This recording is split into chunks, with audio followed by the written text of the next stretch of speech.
జైపూర్ అంట. ఓరి నాయనో! పుట్టింటికి వెళ్ళిపోయిన భార్య తిరిగి రావాలని నరబలి ఇచ్చాడంటండి ఈడు. ఇంకా ఉన్నారు ఈ నరబలి ఇచ్చేటోళ్ళు. తిరిగొస్తే ఏం చేసిద్దిరా భార్య, పుట్టింటికి వెళ్ళిపోయిన భార్యని పోనివ్వరా, వస్తే నిన్ను చంపేసిద్ది మళ్ళీ. చూస్తున్నాం కదా రోజుకి ఒక చోట సంపుళ్ళు. అవసరమా పిలిచి మరీ చంపించుకోవటం, పిలిచి మరీ కొట్టించుకోవటం అంటారు కదా. ఇంత కష్టపడి నువ్వేదో నరబలి గట్రా ప్లాన్ చేసి ఆ భార్య వచ్చిందనుకో, వచ్చాక నిన్ను చంపడానికే వచ్చేది. సరే, అయితే విషయం ఏంటంటే, తనను వదిలి పుట్టింటికి వెళ్ళిపోయిన భార్యను తిరిగి రప్పించుకునేందుకు రాజస్థాన్కి చెందిన ఓ భక్త నలబలి ఇచ్చాడంట. ఓ మంత్రగాడి మాటలు నమ్మి అన్న కొడుకును హతమార్చాడంట అండి. ఓడి అమ్మ, ఈడేం మనిషిరా బాబు. రాజస్థాన్లోని సరాయకళ గ్రామంలో జూలై 19న ఈ దారుణం జరిగింది. సరాయకళకు చెందిన మనోజ్ ప్రజాపత్ మద్యానికి బానిసై భార్యను వేధిస్తుండేవాడు. దీంతో ఆమె పుట్టింటికి వెళ్ళిపోయింది.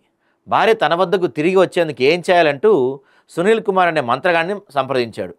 కాళీమాతకు ఓ చిన్నారిని బలిచ్చి ఆ చిన్నారి రక్తం గుండెతో పూజ చేస్తే నీ భార్య నీ వశం అవుతుందని చెప్పాడంట.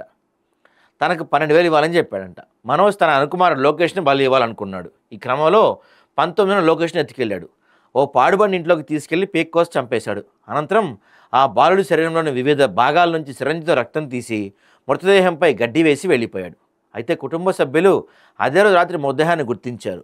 బాలుడి సోదరు ఇచ్చిన సమాచారంతో పోలీసులు మనని అదుపులో తీసుకొని విచారించగా మొత్తం విషయం బయటపెట్టాడు.